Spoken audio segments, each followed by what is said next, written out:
છે જે સ્પર્શ તે જેવો એનો સ્પર્શ નથી, અને નાસિકાએ કરીને સૂંઘ્યામાં આવે છે જે સુગંધ તે જેવો એનો સુગંધ નથી, અને જીહવાએ કરીને વર્ણન કર્યામાં આવે એવા પણ એ ભગવાન નથી, અને મનના સંકલ્પમાં આવે એવા પણ નથી, ચિત્તના ચિંતવનમાં આવે એવા પણ નથી, તથા બુદ્ધિના નિશ્ચયમાં આવે એવા પણ નથી, તથા અહંકારે કરીને અહમપણું ધરાય એવા પણ નથી. એ ભગવાનનો હું છું ને એ મારા છે એવી રીતે ઇન્દ્રિયો અંતઃકરણને અગોચર એ ભગવાન રહ્યા છે. અને એ ભગવાનનું જેવું રૂપ છે તેવું આ બ્રહ્માંડમાં બ્રહ્માદિક સ્તંભ પર્યંત કોઈનું એવું રૂપ નથી જેની એને ઉપમા આપણે દઈ શકીએ. એવો જેનો જેવો શબ્દ છે તેવો બીજો એનો જેવો શબ્દ છે તેવો બીજો આ બ્રહ્માંડમાં કોઈનો શબ્દ નથી જેની એને ઉપમા દઈએ. અને એ ભગવાનનો જે સુગંધ છે તેવો આ બ્રહ્માંડમાં કોઈનો સુગંધ નથી જેની એને ઉપમા દઈએ. તથા એ ભગવાનનો જેવો સ્પર્શ છે તેવો આ બ્રહ્માંડમાં કોઈનો સ્પર્શ નથી જેની એને ઉપમા દઈએ. તથા એ ભગવાનમાં જેવો રસ છે તેવો આ બ્રહ્માંડમાં કોઈનો રસ નથી જેની એને ઉપમા દઈએ. અને એ ભગવાનનું જેવું ધામ છે તેવું સ્થાનક આ બ્રહ્માંડમાં કોઈ નથી જેની એને ઉપમા દઈએ. તે સપ્તદ્વીપ ને 9 ખંડમાં જે સ્થાનક છે તથા મેરુ ઉપર ઘણા શોભાએ યુક્ત બ્રહ્માના સ્થાનક છે, તથા લોકાચળને વિશે ઘણા સ્થાનક છે, તથા ઇન્દ્ર, વરુણ, કુબેર, શિવ, બ્રહ્મા એના જે સ્થાનક છે, તથા બીજા ઘણા સ્થાનક છે. એ સર્વે માયલું એવું એકે સ્થાનક નથી કે જેની ભગવાનના ધામને આપણે ઉપમા આપી શકીએ. અને એ ભગવાનના ધામને વિશે રહ્યા જે ભગવાનના ભક્ત તેને જેવું સુખ છે તેવું આ બ્રહ્માંડમાં કોઈ સુખ નથી જેની એને ઉપમા દઈએ. અને એ ભગવાનનો જેવો આકાર છે તેવો આ બ્રહ્માંડમાં કોઈનો આકાર નથી જેની એને ઉપમા દઈએ. કેમ છે આ બ્રહ્માંડમાં જેટલા પુરુષ પ્રકૃતિ થકી ઉત્પન્ન થયા છે આકાર તે સર્વે માયિક છે, અને ભગવાન છે તે દિવ્ય છે ને અમાયિક છે. માયિક કરતા નાશવંત, બધા જ નાશવંત છે, માત્ર ભગવાન એક શાશ્વત છે. માટે એ બેયને વિશે અતિશય વિલક્ષણપણું છે. તે સારું એને સાદૃશ્યપણું કેમ થાય? જેમ મનુષ્યને કહીએ છે આ માણસ ભેંસ જેવો છે, સર્પ જેવો છે, ચરકલા જેવો છે, ગધેડા જેવો છે, કૂતરા જેવો છે, કાગડા જેવો છે, હાથી જેવો છે, એવી ઉપમા મનુષ્યને સંભવે નહીં. કેમ જે મનુષ્ય થકી એ બીજા જે સર્વે તે વિજાતીય છે, અને મનુષ્યમાં પણ અતિશય સાદૃશ્યપણું નથી જેની ઉપમા એમ દઈએ છે. આ તે આ જેવો જ છે, અને જો તે જેવો જ હોય તો તેની ઓળખાણ કેમ થાય? માટે મનુષ્ય સજાતીય છે, તેને વિશે પણ સાદૃશ્યપણું અત્યંત છે નહીં. જોને આ ભગો મૂળો બે સરખા કહેવાય છે, પણ જાજા દિવસ ભેગા રહીએ તો ઓળખાઈ જાય છે. આ ભગો છે અને આ મૂળો છે.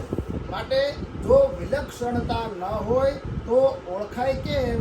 માટે મનુષ્યમાં પણ અતિ સાદૃશ્યપણું નથી. તો માયિક અને અમાયિકને વિશે સાદૃશ્યપણું કેમ આવે?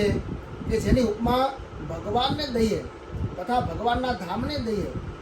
જે એ ભગવાન છે તે ઇન્દ્રિયો અંતઃકરણને અગોચર છે એમ સર્વશાસ્ત્રમાં કહ્યું છે.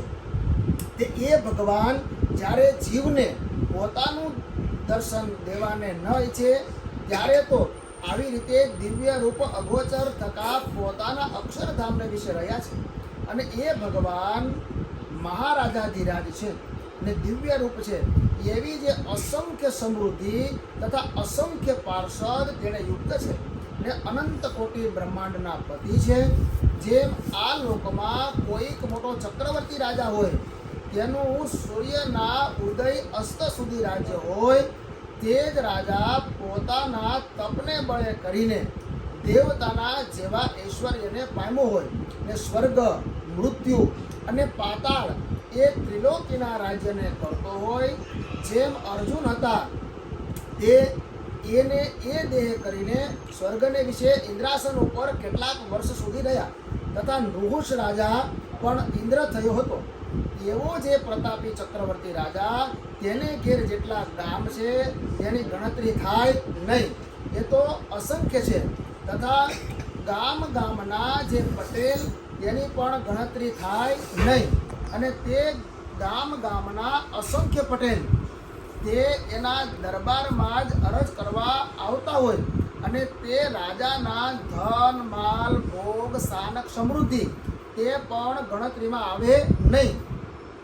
તેમ એ ભગવાન અસંખ્ય કોટી જે બ્રહ્માંડ રૂપ ગામ તેના રાજાધિરાજ છે અને એ બ્રહ્માંડ રૂપ જે ગામ તેના મુખ્ય પટેલ તો બ્રહ્મા, વિષ્ણુ અને શિવ છે. જેમ એક ગામમાં એક પટેલ મોટો હોય તેને તે ગામની સર્વે પ્રજા તે આવીને નમે ને આજ્ઞામાં રહે ને તે પટેલ રાજાને નમે, તેમ બ્રહ્માંડ પ્રત્યે બ્રહ્મા, વિષ્ણુ, શિવ છે તે મોટેરા છે ને બીજા જે બ્રહ્માંડમાં દેવ, દૈત્ય, મનુષ્ય, ઋષિ, પ્રજાપતિ તે એને ભજે છે ને આજ્ઞામાં રહે છે ને બ્રહ્મા, વિષ્ણુ, શિવ તે ભગવાન પુરુષોત્તમને ભજે છે ને આજ્ઞામાં વર્તે છે. તે એ બ્રહ્માંડના જે બ્રહ્મા, વિષ્ણુ અને શિવ તે ભગવાનની પ્રાર્થના કરે છે, હે મહારાજ કૃપા કરીને તમે અમારા બ્રહ્માંડમાં પધારો. જેમ કોઈ ગામનો પટેલ હોય તે ચક્રવર્તી રાજા આગળ જઈને પ્રાર્થના કરે કે હે મહારાજ, હું ગરીબ છું, તે તમે મારા ઘેર પધારો, મારાથી જેવી તમારી ચાકરી બની આવશે તેવી ચાકરી કરીશ. તેમ બ્રહ્મા, વિષ્ણુ, શિવ તે એ ભગવાનની પ્રાર્થના કરે છે કે હે મહારાજ, તમે અમને દયા કરીને દર્શન દો ને અમારા બ્રહ્માંડમાં પધારો.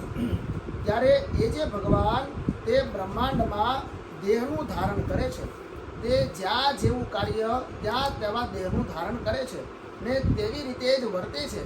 જો દેવમાં દેહ ધારણ કરે છે તો દેવના જેવી જ ચેષ્ટા કરે છે તથા પશુના દેહનું ધારણ કરે છે ત્યારે તે પશુની પેઠે જ વર્તે છે.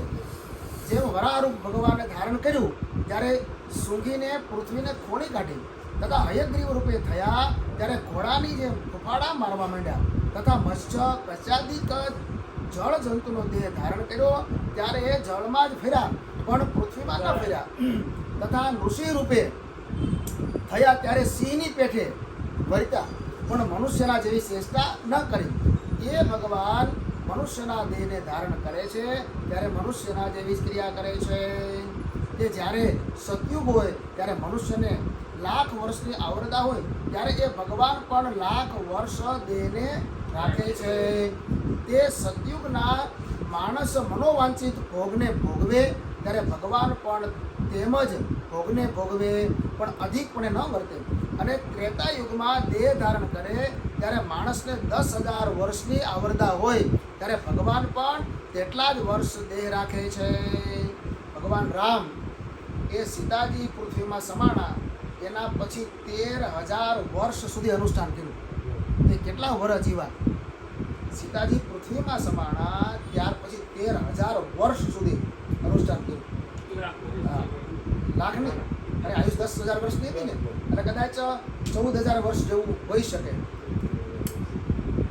અને દ્વાપરમાં 1000 વર્ષની આવરદા હોય ને 10,000 હાથીનું બળ માણસમાં હોય છે ત્યારે ભગવાનનું પણ એટલું જ બળ ને એટલી જ આવરદા હોય છે. અને કળીમાં દેહ ધારણ કરે ત્યારે કળી પ્રમાણે આયુષ્ય અને બળ તેનું ભગવાન ધારણ કરે છે. અને જેમ બાળક ગર્ભમાં આવે ને તે ગર્ભવૃદ્ધિને પામે પછી જન્મે છે ને બાળ, યૌવન, વૃદ્ધાવસ્થા થાય છે ને મૃત્યુને પામે છે, તેમજ ભગવાન પણ એવી જ મનુષ્યની ચેષ્ટા કરે છે. અને જેમ મનુષ્યમાં કામ, ક્રોધ, લોભ, સ્વાદ, માન, સ્નેહ, મદ, મત્સર, ઈર્ષા, દ્વેષ, રાગ, મોહ, સુખ, દુઃખ, ભય, નિર્ભય, સુરતા, કાયરતા, ભૂખ, તરસ, આશા, તૃષ્ણા, નિંદા, પક્ષપાત, પારકું, પોતાનું, ત્યાગ, વૈરાગ ઇત્યાદિ સ્વભાવ છે, તેમ તેવા જ એ સર્વે સ્વભાવ મનુષ્ય દેહને ભગવાન ધારે ત્યારે તેમાં પણ જણાય છે. તે એ મનુષ્ય સ્વરૂપ ભગવાનનું પણ સર્વશાસ્ત્રમાં વર્ણન કર્યું છે અને મૂળ જે દિવ્ય સ્વરૂપ છે તેનું પણ વર્ણન કર્યું છે. તે એ બેય રૂપનું જેને યથાર્થ શ્રવણ મનન કરીને દ્રઢ નિશ્ચય કર્યો હોય તેને તો કોઈ રીતે સંશય થાય નહીં, અને જેને એવી રીતની સમજણમાં કસર હોય તેને ભગવાનમાં સંશય થાય છે. અને એ જ દિવ્ય રૂપ એવા જે ભગવાન મનુષ્યના દેહનું ધારણ કરે છે ત્યારે મનુષ્યના જેવા સ્વભાવને યુક્ત વર્તતા હોય છે. પણ જે બુદ્ધિમાન હોય તેને એમ જણાય ખરું છે આમાં કામ છે તે બીજા મનુષ્ય જેવો નથી, તથા ક્રોધ, લોભ, સ્વાદ, માન ઇત્યાદિ મનુષ્યના સ્વભાવ તે એ ભગવાનમાં છે પણ બીજા માણસ જેવા તો નથી. એમાં કાંઈક દિવ્ય ભાવ છે તે બુદ્ધિમાનના જાણ્યામાં આવે છે, તેને કરીને ભગવાનનો નિશ્ચય કરે છે. સહજાનંદ સ્વામી મહારાજની જય. શ્રીપતિમ શ્રીધરમ સર્વદેવેશ્વરમ ભક્તિધર્મમાત્મજમ વાસુદેવમ હરે માધવમ કેશવમ કામદામ કારણમ શ્રી સ્વામિનારાયણમ ભજે.